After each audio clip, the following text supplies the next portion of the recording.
we're so thankful and excited about being at Vikre Distillery, and we're so thankful to Emily and Joel. Can we have a big round of applause to Vikre for hosting us this evening? My name's Ann Dugan. I'm the director at the Duluth Art Institute, and there are some seats up here. It's going to be fairly informal and casual, so if you're down there getting a drink, you can hear me, and if you're up here, you can hear me as well, I guess. I'm going to talk a little bit because I'm hoping Jonathan Thunder, who is our third presenter, is not here yet, but we'll sneak him in if he shows up. I do want to do a couple thank yous before we get started, and that, in addition certainly to Vikre, is the Duluth News Tribune, and to the Duluth Superior Area Community Foundation, who are our sponsors and made this whole series possible. So thank you to them. The next event is in April, and that is at Red Herring. So we're keeping the imbibing theme going. And that is going to be, the subject of that one is Minnesota nice, good or bad. So that'll be interesting. Just to sort of let you know how these operate, I'm going to do a little bit of talking, but not much. And then our speakers will talk for about 15 minutes or 20 minutes. And then I'm going to have you guys do some hands-on things. And you've probably noticed that you have things in front of you. You can write a letter to Lake Superior. That's the Dear Lake Superior. It might be a love letter. It might be I hope it's not a hate letter. It might just be like you want to ask it some questions. Anyway, this is your time to talk to Lake Superior. And then because we're an art institute, there's also a Draw Lake Superior. The purpose for these evenings are really to look at Duluth's visual identity. What is Duluth's visual identity? And to bring in a lot of different voices in that. So we have been at craft breweries, we've been at Cirrus Airplane, we've been at ICO, we've heard from, we're going to hear from clothing designers, from beer designers. Tonight we're going to hear from distillers. So the idea is that we're hearing from a lot of different voices on what makes Duluth, Duluth. And of course, a big part of that in our mind, you can't have Duluth without Lake Superior. And I think we'll sort of get at that this evening with our speakers. But I wanted to open, Jim Perlman just came out, whoops. Excuse me, I dropped my prizes. There are going to be prizes this evening. Jim Perlman came out with a book completely dedicated to Lake Superior. These are all poets who have words for the lake. And I'm just going to read you the intro. Gitchy Gammy, sweet water sea, shining big sea water, Lake Superior. It is scavenging gull and mystery, agate and driftwood, sea smoke, memory, desire. It sings to us in syllables of sapphire and silver. It is as ancient language we hear legend and story. It thunders, it is mute. Jane Graham George observes that the mind imprints what it loves. Lake Superior has been imprinted on mind and memory, in dreams and poems. And tonight's speakers are going to speak about their connection to Lake Superior, how it fits into their design world, and how it fits into their creative and business pursuits. So we'll listen to them talk. I'll introduce them. And then because these are really about connecting our creative community, we have an activity, a hands-on art activity, where you guys will break up into smaller groups of 2 or 3, maybe get another cocktail, and then create our art activity. And do stay because there are prizes. And the prizes are gift certificates to Vikre, so you do want to get those. So our first brave speaker is Jonathan Otis. And I'm going to turn on his presentation while I give an introduction to Jonathan. I'm not sure Jonathan is human. I think he might be superhuman or superhero because he has, not only is Jonathan a firefighter, he's also a fire father. What did I start saying? I had one of those tasty carrot cocktails, but I only had half of it. Jonathan is a firefighter as well as a father. He also runs the Lake Superior Honey Company and Duluth Barrel Works.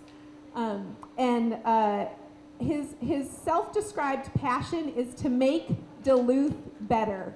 And we are definitely better having Jonathan Otis in our community. And I think it was working when I started it. All right, thanks for having me. Again, my name is John Otis, and I am a firefighter. I am a small business owner. I own Lake Superior Honey Company and Duluth Barrel Works. I'm a grad student at College of St. Scholastica, and I'm a father, and I'm a husband. So most recently, I became an OTA builder, and I'm going to tell you a little bit about that in just a minute. But I'm originally from southern Minnesota, but since 1994, Annie talked about how Lake Superior imprints in your dreams and how it imprints on your soul. That's what it did to me when I moved here in 1994 with dreams of moving away to bigger and better things, and I couldn't leave.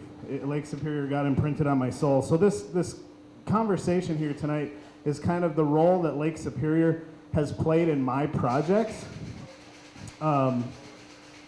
So I had mentioned that I recently became an OTA builder, and I don't want to talk too much about this, but I think it's really important when we talk about connecting creatives.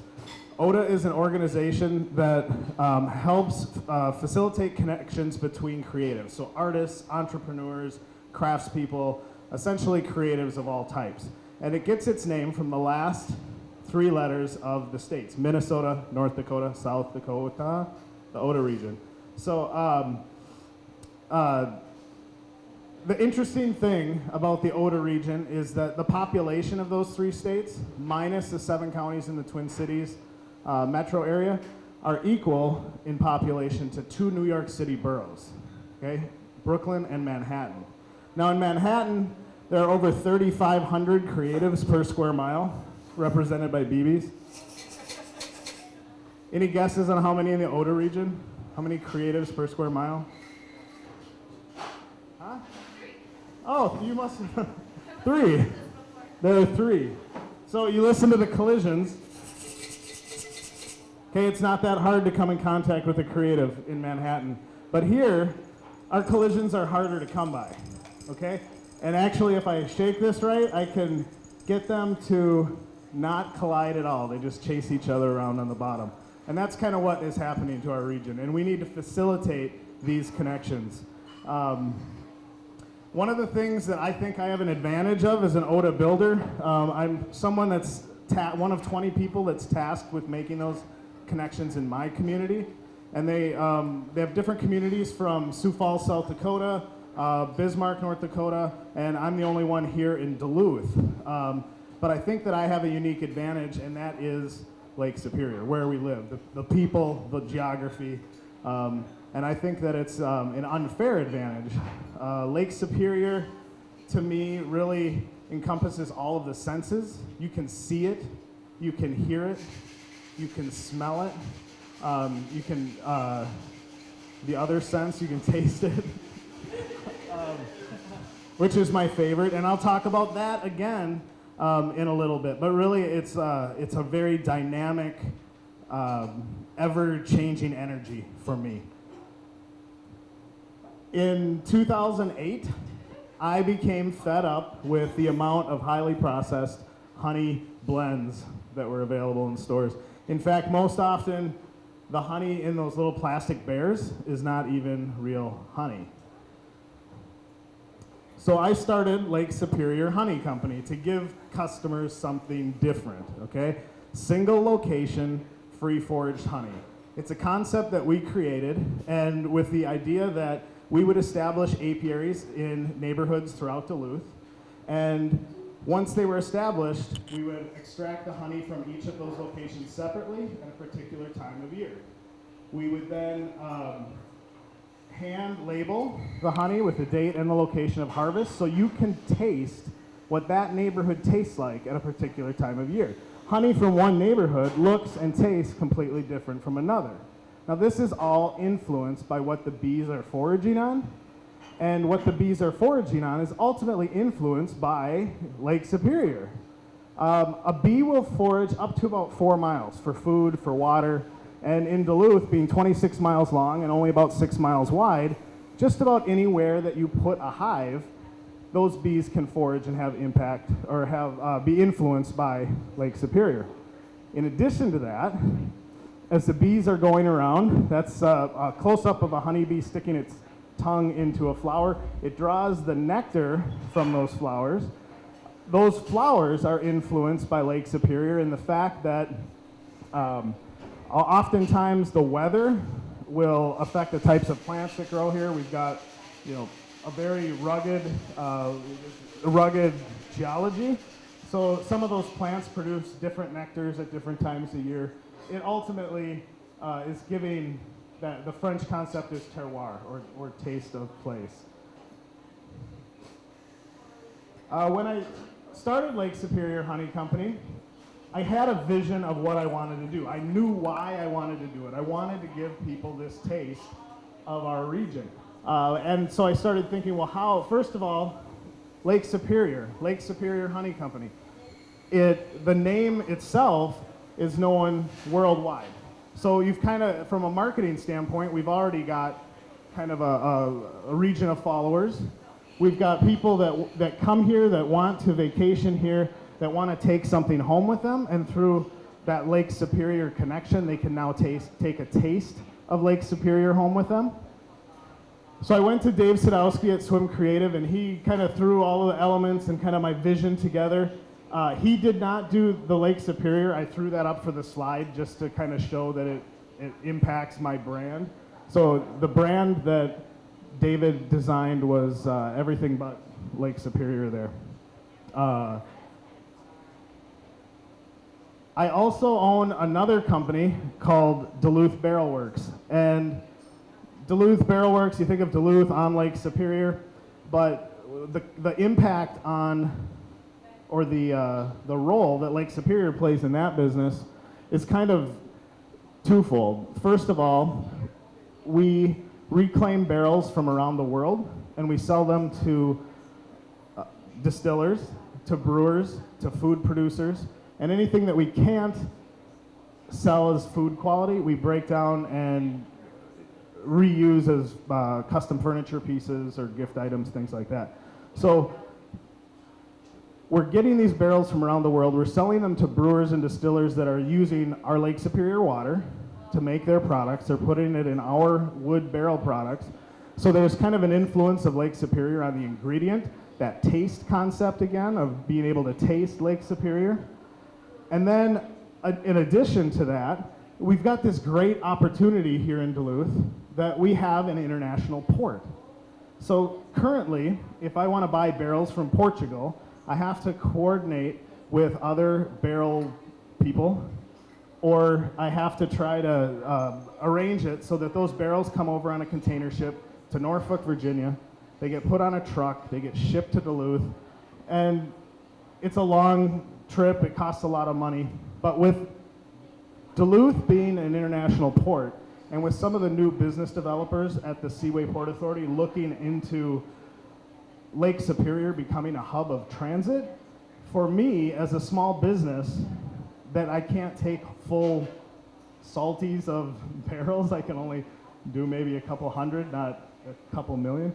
So what they're doing is they're looking at, in shipping it's called less than truckload. In container shipping it might be called less than container load, but they're looking into the possibility of me being able to load a container or partial container in Portugal and somehow get it on a ship, transmit it up the St. Lawrence Seaway, and then park it right here in my backyard.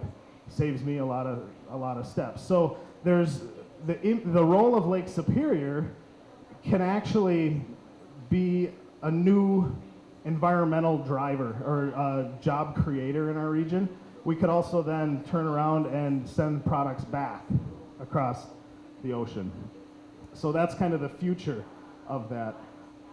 One of the things that I really want to do tonight is challenge you to discover how Lake Superior impacts you. How does it touch your life? How do you feel it? How do you smell it? How do you taste it? And what role does it play? I want you to make a new connection and think about collaborating on a new project. This is my contact information. That's Facebook, it's not just ook. I'm on Facebook, Twitter, Instagram, my personal email from like 1983. My phone, if you want to, don't prank call me, but you can text me or whatever. And then on the bottom was the bottom is the We Are ODA. That's the ODA organization. So yeah, please, let's connect. If we haven't before, let's do that, and also make those connections here. Thank you.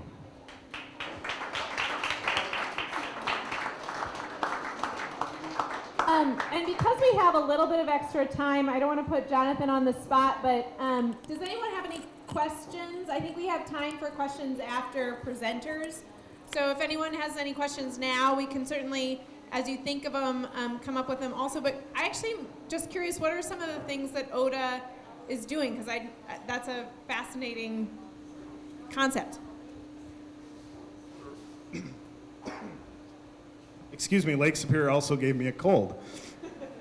ODA, in the past, they've been in existence for 7 years, and they do a lot of conferences or meetups where people can get together and learn, just kind of make those connections, facilitate those connections. And I think that this Builder program, which started in November, is kind of their way of carrying the organization on and making it more, like bringing it onto the street level. So my work is centered on the idea of collaboration and storytelling. So they say that the entrepreneur's equivalent to 10,000 hours of mastery is a coffee meeting a week, okay? So I've been having these great conversations with people. But the thing that sucks is that when that coffee meeting's over, I'm the only one that has benefited, or me and the person involved are the only two that have benefited. You all miss out on that. So my project is to kind of curate those stories, and so I'm kind of working on some different things, but one will possibly be doing some sort of podcasting so that we can curate those stories so that we can all learn from it, all benefit from it, and kind of build the region at that grassroots level. And then also to connect our creatives with creatives in Bismarck or in Sioux Falls and draw their people here. So there's kind of a free exchange of ideas. We have to work a lot harder at it, but hopefully we can facilitate those connections through that program. Yeah, no, that's totally good. Other questions for Jonathan before we transition to Emily and Joel? Well, as they bubble up, we can yeah. Thank you so much, Jonathan. I'm actually, before I introduce Emily and Joel, I want to read, when we think of Lake Superior, and I love that Jonathan talked about tonight sort of thinking about ways that you connect, like just connect physically with Lake Superior, and ways that you can incorporate Lake Superior into your life. You know, I'm going to read a poem from our book from Ellie Schoenfeld, and when this is sort of maybe the darker side of Lake Superior. I don't want us, you know, we're Minnesotans and we need to have some darkness in our lives. So this is an unrefined northern metaphor. There is nothing refined about the way the water meets the shore. All that pounding and lapping and the leaving of broken glass, driftwood, a rusty can. No pearls here, no shells to hold to your ear to hear secrets. If you are holding bread to cast onto the waters, the seagulls will swoop in to divert that good intention to a more primal impulse, a primal hunger. Everything here is hungry. This is not an elegant, well-behaved place. This water will break your boat in two, will suck the living warmth out of your body in minutes and throw your broken bones back to the shore where a vulture who has learned table manners is waiting to eat. So, with that, I'm going to bring Emily and Joel up, if Joel's around. So Emily and Joel are the proprietors of Vikre Distillery that we are all enjoying this evening. Emily is sort of the self-described palate, and Joel is the self-described plumber. We have Emily's amazing attention to taste, to food, to place, to thank for the things that we are sipping this evening, and we have Joel's handyman skills and sustainable and systems thinking to thank for making it all happen. The two have quite a long biography that I won't make you listen to me read, but I do want to say they were, oh yeah, you can turn that off. They're actually, because there's so much to look at around you, they're going to speak to you directly.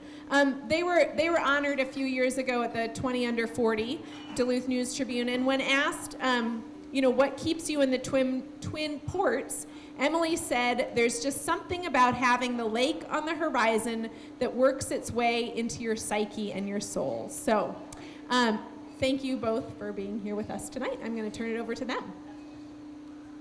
Thank you for hosting this here. It's super fun to see everybody and get to talk about this. Is definitely a subject that is very near and dear to my heart, having grown up in Duluth. And it is one of those things that is so near and dear to my heart, and I think part of my identity, that it becomes almost hard to describe, which actually I'm going to let Joel launch this story. So Emily wrote a piece for The Lucky Peach, which is a food magazine, and she wrote this thing about how we started the distillery, and the editor sent it back and said, "I really don't understand why you did this." And so Emily and I talked, and we were like, well, it's because we want to work with our hands, we want to be in a place, and we sent it back, and the editor wrote back, "I don't really understand why you did this." And we talked again, and we're like, we don't really understand why we did this.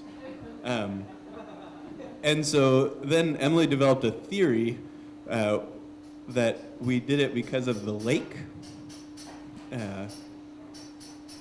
which I will let her share with you. Good story, Joel. Maybe I should have just taken it. Trying to share the mic. But that really did happen. I was writing this article for my editor, Lucky Peach. It's based in New York, and she wanted me to write about how we decided to move back from the East Coast to a small town in Minnesota to start a distillery.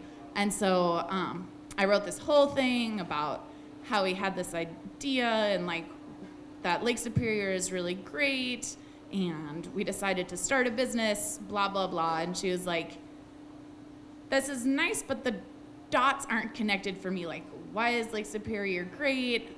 Like, why did you want to get rich? Did it seem like a good idea? Like, there's no real meat to your why here." And so that was when I sat down, and it was almost a crisis moment, because we were like, oh, why did we do this?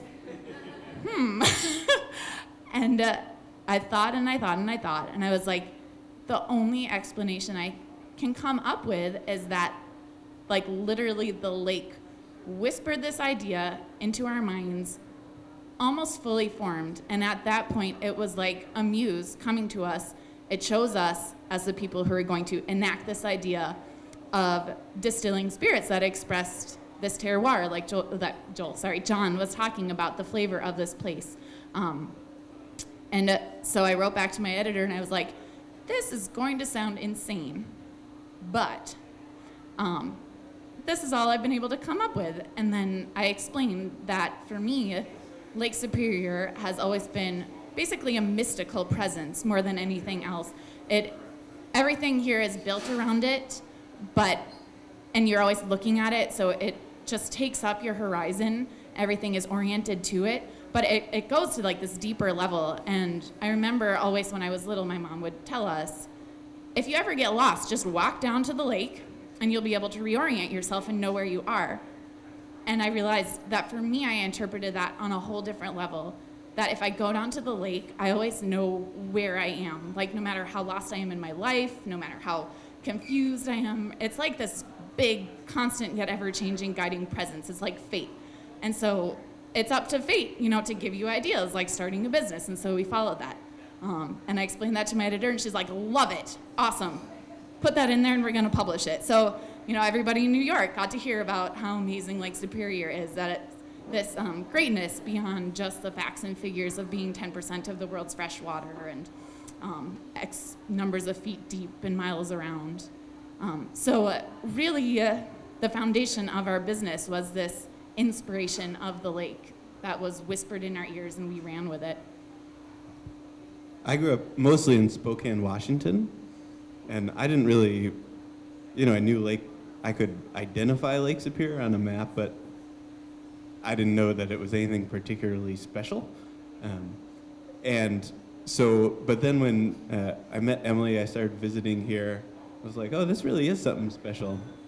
And then we had sort of a fateful glass of whiskey, which was a Swedish whiskey. And it turned out the story behind this whiskey was these Swedish folks were in Scotland drinking whiskey, and they're like, wait a minute, we have everything in Sweden to make great whiskey. We've got clean water, we've got great barley, we have peat bogs, we should make our own whiskey.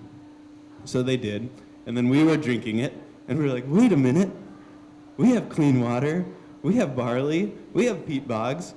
We didn't know at the time that actually most of the brewing grain in the country is malted in Minnesota. We didn't know there were 2 cooperages, 2 barrel makers in Minnesota. We did know that the northern half of the state is just like one big bog. So anyway, we were like, hey, let's just do that. And I have a lower bar for being convinced by ideas than Emily does. So I was like, yeah, I think we could do that. Emily, of course, she needed more of a mystical reason to do it. But yeah, so we came here, and then we discovered, for Emily, and I think for people who grow up here, you can't imagine that anyone else wouldn't know what Lake Superior is. But they don't. So here we have this brand where, we can call our vodka Lake Superior vodka, and everybody in Minnesota knows what that is. But we're entering, Chicago and Pennsylvania, and they don't know what it is. Like, Lake Superior vodka, why are you taking your water out of a lake? That sounds gross. So what we had was this challenge of developing a brand and an image for the brand that was reflective of this place, reflective of that sense of mystery, reflective of kind of the aesthetic of the place. So how did we meet that challenge? We are still working on it. Because we're fairly newly expanding into markets outside of Minnesota, it's kind of been a new challenge for us. I think in Minnesota, people do equate Duluth with a sense of adventure and escape and getting away to a sea that is also a lake, and kind of a wild yet quiet northern beauty. And it's easy to communicate that to people from here, even from the Twin Cities. But it is true, like even in the Twin Cities, I have, one of the omnipresent Lake Superior tattoos, and you go to things and people grab your arm and they're like, what is that? They're like looking at it from different angles, and then after a while they're like, oh, that's Lake Superior, right? So it is funny how it is such a presence here, and that sense, dissipates a little bit as you get farther away. So it really is just so core to the identity of this area. And I think, what was I going to say? But within our brand, it's something that we try to express in a lot of different things. Obviously, making something called Lake Superior vodka is very obvious and forthright, but we have a lot of elements of design that kind of are trying to draw on the cold and the austerity, just the simple lines on the bottle and the frosted triangles and the kind of ice yet Norwegian sweater pattern that evokes. And also that kind of sense of adventure and intrepidity that you have to live in a place like this, because it isn't just mystical, it also is, harsh, and it will batter you with winter winds. And so, kind of homages to the Vikings and the Voyagers and other explorers, and just that kind of cold yet hyggelig is the Norwegian word for it, the cozy feeling that you get being here. Another term we use for our brand is downtown North Woods. I'm trying to, can you see the logo anywhere from where we are? Probably not. Nope. All right. Well, so the logo, just you can look at it later and imagine you're looking at it now, but our name Vikre means people of the bay in Norwegian. Emily's a dual citizen. I actually grew up as a Vikre. Was our last name, was spelled with a W. My ancestors came through Wisconsin. I still have a bunch of cousins in Wisconsin, and then over to Seattle. My dad's here. Hey, there's the logo right above my dad. So when Emily and I got married, we reverted to the Norwegian spelling of the name, sort of in honor of Emily's Norwegianness. And so that's a really heavy sign, apparently. But anyway, it's got lots of sharp lines, and it's on the angle. Vik, and which means bay. That sort of root for Viking is a very sharp, hard-looking, angular thing. But then there's a little squiggle that comes off the end of the V. There's a couple of them, and they convey this kind of breeziness, this sort of they almost look like a ski or like a cornice or a sled runner. So you get this evocation of northernness with that, and then on top of that, something about the angle and the typeface gives you this kind of Americana feeling, like it looks a little old. And that's to try and capture, like, hey, we're in this place, it's a very northern place, it's a cold place, it's a snowy place, it's a windy place, but also there's this heritage there. We're trying to create something that is a more timeless brand. We didn't use the hipster logo generator with the two arrows and the star and the circle. Though that was what was offered to us first, was Vikre in a circle with little triangles around the edge. We've been trying to convey that sense, that there's a heritage, there's a thing about our place. We're trying to reflect the place in the bottle. Right now the bottle says a spirited reflection of one watershed, which we really like, but I don't think turns out to actually resonate with people. So we're trying to come up with new language for that. But we are also trying to discover, like, once you get, you can just say Duluth, and people will assume all the things you wanted them to assume by looking at your logo when you're in Minnesota or Wisconsin. But when you get farther than that, how do you convey this place? How do you communicate, like, there's something really special about the place this comes from and the way the flavor represents the place, and the way the visual identity reflects the flavor, which reflects the place.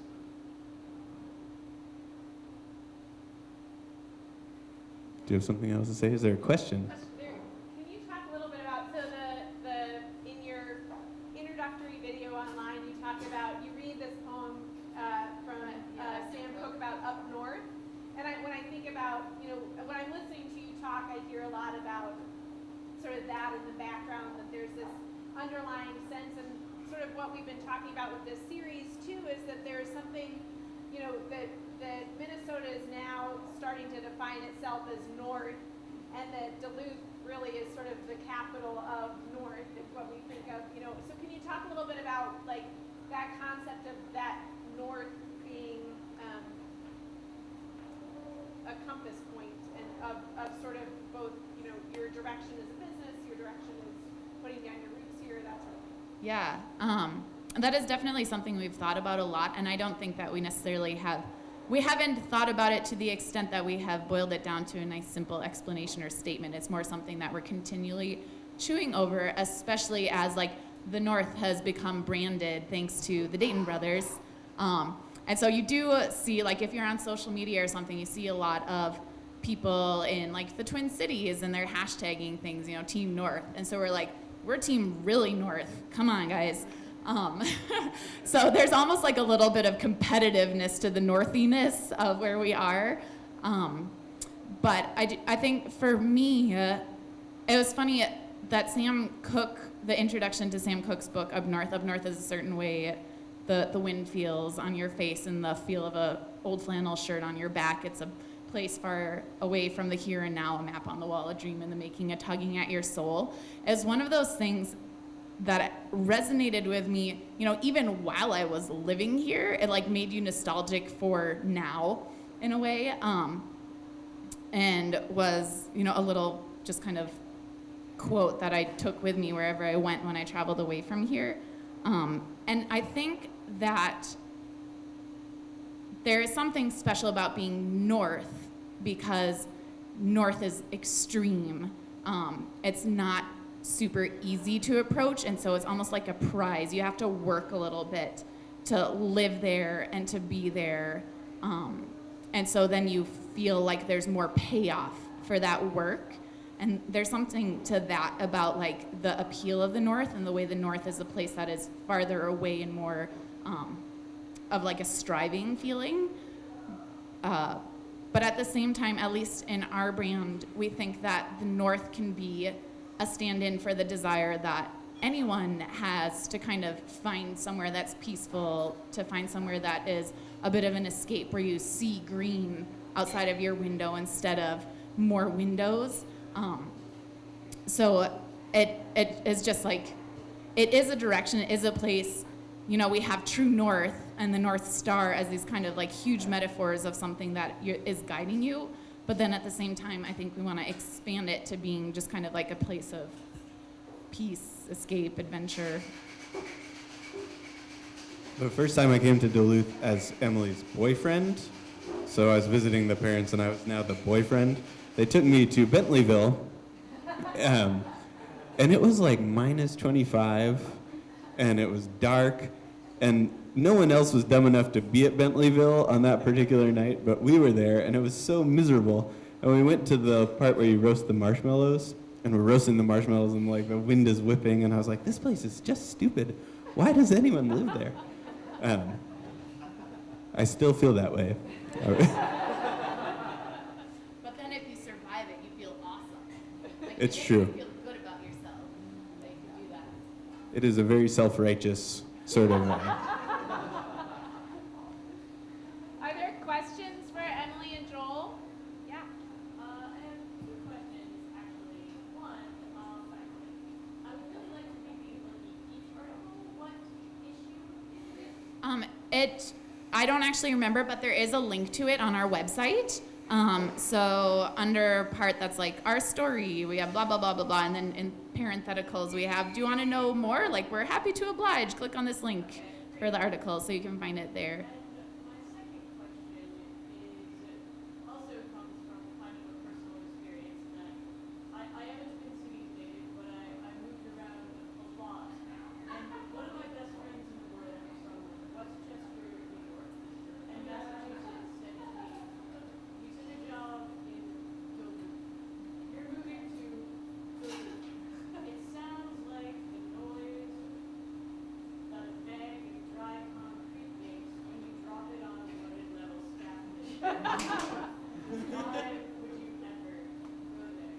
So what have you found that works in selling this place on a Yeah, I think that is something. Repeat the question. Okay, so the question was, and she has a friend from outside of New York who, when she found out she was moving to Duluth, was like, that sounds awful, and it sounds like a bag of wet concrete falling down, and dry concrete, sorry, totally different. Duluth, like harsh, and why would anyone move to a place like this? So it's a tough sell for people. And actually that story, this is probably not related, but tangentially, we have some friends who have a distillery up in Halleck. Now that's really north, that's like right up on the border of Canada and North Dakota, and it's on the way to Winnipeg, and we were talking about passing through it on the way to Winnipeg, and we decided that on the way to Winnipeg should be a euphemism for going crazy. Like, she's 30% of the way on the way to Winnipeg. But I think we talk about it kind of like explaining that, Lake Superior isn't just a lake. It is 10% of the world's fresh water. When you look out at it, you can't see the other side. It's a sea, and it has this busy shipping port. So we're on an inland sea, and we have the woods everywhere. And when you go through the boundary waters, can traverse giant swaths of space just by canoe. And you have to get kind of like descriptive and artistic in your language to convey it to people, is what we've found so far. And, a little bit of mysticism. You can talk about that horizon line of Lake Superior that burns itself into your psyche and your soul, and say, you can't understand Lake Superior unless you're by her, but living on Lake Superior makes mystics of us all, in spite of the day-to-day lives that we lead. And mystical is good for spirits. They're called spirits. And if you think about, Scotch, we all think of Scotch as sort of the highest expression of spirits. And when you just close your eyes, imagine what you think of when you think of where Scotch comes from. It's like jagged coastline, fog rolling in, smell of heather on the, it's very mystical. And this is also a mystical place. We've been fooling around with Emily and I have a side interest in naming things. So we're always coming up with names and slogans, and 99.9% of them are terrible. But one of the fairly terrible ones we've thought a lot about is the best whiskey in the world comes from remote islands off the coast of Scotland. Why wouldn't you expect the best gin in the world to come from the tip of Lake Superior?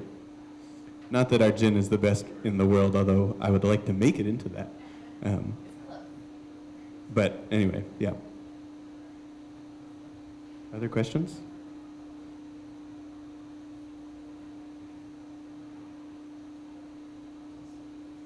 Well, thank you, Joel and Emily, for both sharing your story and for sharing this amazing space. Can we have a round of applause?